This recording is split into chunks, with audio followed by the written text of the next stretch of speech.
kasih kepada moderator yang telah mempersilahkan saya untuk memaparkan materi. Di sini saya akan membahas tentang definisi analisis teks digital dan perkembangannya. Yang pertama, mari kita bahas dulu tentang definisi analisis teks digital. Analisis teks digital adalah proses sistematis untuk mengekstraksi, menginterpretasi, dan memahami makna yang tersedia dalam format digital.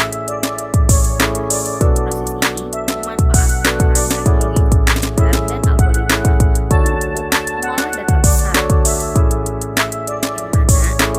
sehingga dapat mengidentifikasi pola, tema, dan struktur linguistik yang mungkin sulit terdeteksi secara manual. Menurut Ignato pada tahun 2012, analisis teks digital memungkinkan peneliti untuk menghubungkan data teks digital dengan teori-teori tentang budaya dan masyarakat, bertujuan mengembangkan metode analisis semantik berbantuan mesin yang sesuai untuk penelitian sosial.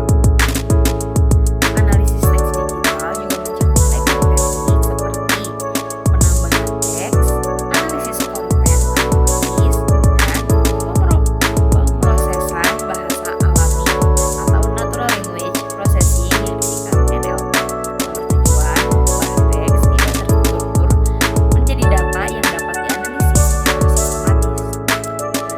Kedua, adalah perkembangan analisis teks digital. Perkembangan analisis teks digital sangat erat kaitannya dengan kemajuan teknologi informasi. Awalnya, analisis dilakukan secara manual, namun kini metode digital dan otomatis semakin berkembang pesat karena volume data yang terus meningkat.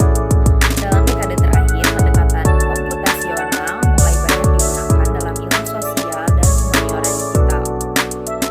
Penggunaan pembelajaran mesin, kemudian dan deep learning memungkinkan analisis dalam skala besar untuk berbagai tugas NLP seperti deteksi bahasa, kemudian klarifikasi teks, dan ekstraksi entitas.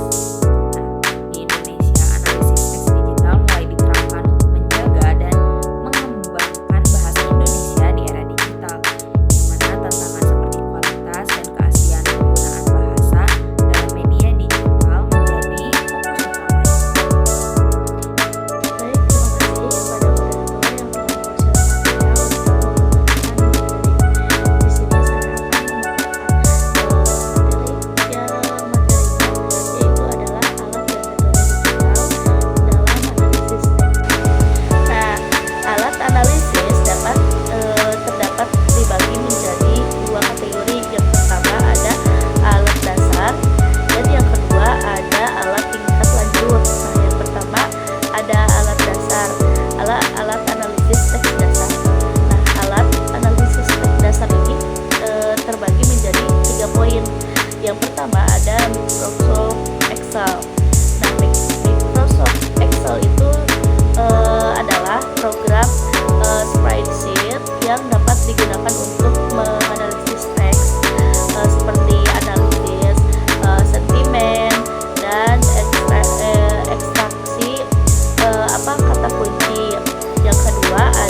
Alat analisis teks tingkat lanjut ini terbagi menjadi 4 poin juga.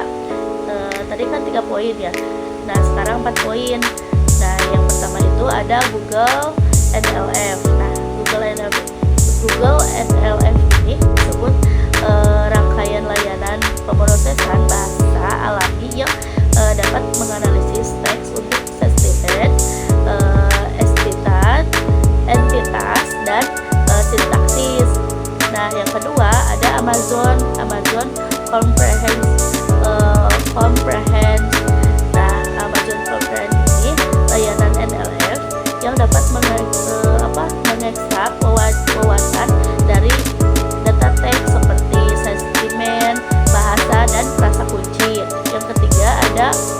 sound natural language understand gitu.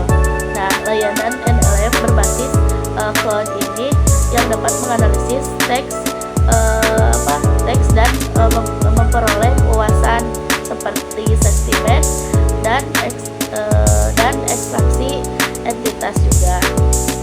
Yang keempat, yang terakhir ada Azure Text Analysis API.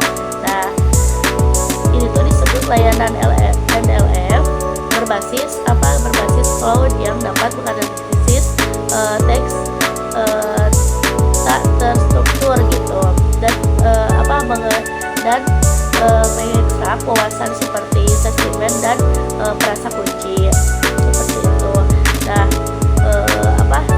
dengan menggunakan alat-alat ini tuh bisnis yang dapat menganalisis teks dan memperoleh wawasannya itu yang berharga untuk meningkatkan kepuasan pelanggan dan mengidentifikasi area yang perlu digunakan yang perlu digunakan dan perlu ditingkatlanjutkan gitu dan membuat keputusan yang lebih baik. Nah, yang selanjutnya tadi kan udah ada alat digital dalam analisisnya, kan sekarang ada metodenya, yaitu metode digital dalam analisis teks. Nah, alat analisis teks adalah proses menganalisis data teks untuk memperoleh wawasan yang berharga. Nah, di sini ada beberapa teknik analisis teks yang umum digunakan. Nah, yang pertama yaitu analisis sentimen. Nah, analisis sentimen ini menganalisis teks untuk menentukan sentimen atau emosi yang diungkapkan seperti posesif, negatif, dan netral gitu. Yang kedua ada klarifikasi teks. Nah, klarifikasi teks ini mengategorikan teks ke dalam kelas atau kategori yang telah ditentukan sebelumnya berdasarkan kontennya. Yang ketiga adalah ada modelan topik. Modelan topik ini mengidentifikasi topik atau tema yang muncul dalam kumpulan dokumen untuk menentukan pola dan hubungan yang tersembunyi. Yang keempat ada pengenalan entitas bernama. Nah, yaitu mengidentifikasi dan mengekstraksi entitas bernama dari teks seperti nama orang, nama tempat, itu nama organisasi gitu. Nah, yang kelima ada pengelompokan teks. Nah, pengelompokan teks ini mengelompokkan dokumen serupa berdasarkan kontennya untuk mengidentifikasi pola dan kesamaannya. Yang keenam ada ringkasan teks. Nah, ringkasan teks ini membuat ringkasan singkat dari dokumen yang lebih panjang gitu, yang untuk memahami poin-poin utama dan tema-temanya. Yang ketujuh ada penambangan teks. Nah, penambangan teks ini mengambil informasi yang berguna dari data teks yang tidak terstruktur gitu, menggunakan teks seperti tidak struktur, menggunakan tekniknya seperti pemrosesan bahasa alami dan pembelajaran mesin. Yang ke-8 ada disambiguitas entitas bernama. Nah, disambiguitas entitas bernama ini yaitu menghilangkan ambiguitas entitas bernama dengan dengan membedakan antara entitas dengan nama yang lain atau nama yang mirip gitu. Nah, yang ke-9 yaitu frekuensi kata. Nah, frekuensi kata itu menganalisis frekuensi kata untuk mengidentifikasi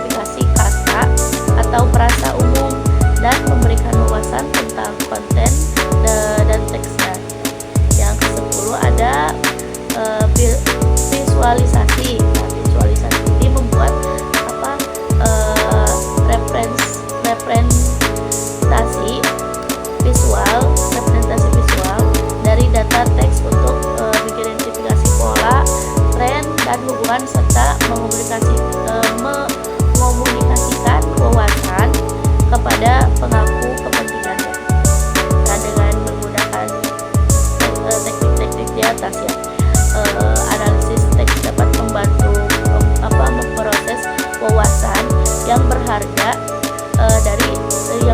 dari data teks yang digunakan untuk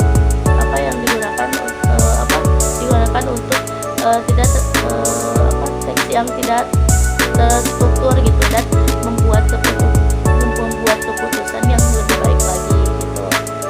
Seperti itu. Sekian pemaparan dari saya kembalikan kepada moderator. Teknologi informasi sangat penting untuk dimasukkan ke dalam pendidikan. Ini karena di era komputer dan internet saat ini, pemanfaatan teknologi memiliki efek yang signifikan karena dapat meningkatkan pendidikan. Sedangkan pembelajaran sastra harus mengikuti perkembangan teknologi di era digital yang serba cepat dan dinamis ini. Begitu juga dengan pembelajaran sastra Indonesia yang merupakan bagian integral dari warisan budaya dan identitas bangsa, mengalami perubahan signifikan dalam konteks digital. Nah, menurut Abdul Jabbar, dalam Setiari tahun 2023, pembelajaran sastra di era digital itu tidak hanya berfokus pada pengenalan karya sastra klasik saja, tapi juga karya sastra modern yang tentunya memiliki potensi untuk meningkatkan kreativitas dan wawasan. Ada beberapa pembelajaran media sama halnya seperti website pembelajaran, WhatsApp, Google Classroom, dan lain sebagainya. Selain itu, berbagai platform pembelajaran juga dapat digunakan dalam pembelajaran sastra di era digital seperti e-book, audio book, dan video pembelajaran. Dalam hal ini, teknologi juga memungkinkan adanya interaksi antara pengajar dan siswa melalui forum diskusi online, webinar, dan video ataupun konferensi. Manfaat dari pembelajaran berbasis digital adalah siswa maupun guru ini bisa mengakses bahan pembelajaran dengan cepat dan mudah. Selain itu, siswa juga bisa mempelajari berbagai hal yang lebih dari sekedar konten yang biasa diakses kapan saja. Relevansi dan keberlanjutan pembelajaran sastra Indonesia di era digital merupakan topik yang mendesak untuk dieksplorasi dalam rangka memahami bagaimana literasi dan apresiasi terhadap karya sastra harus dipertahankan dan ditingkatkan secara terus-menerus di era digital kini. Hal ini dikarenakan adanya tantangan dalam mempertahankan literasi dan apresiasi terhadap karya sastra semakin lama turun. Meningkatkan kreativitas dan meningkatkan literasi terhadap karya sastra diperlukan upaya kolaboratif antara pengajar, siswa, dan juga pemerintah. Pengajar dapat mengembangkan metode pembelajaran yang lebih efektif dan inovatif seperti pembelajaran media sosial dan aplikasi pembelajaran yang interaktif.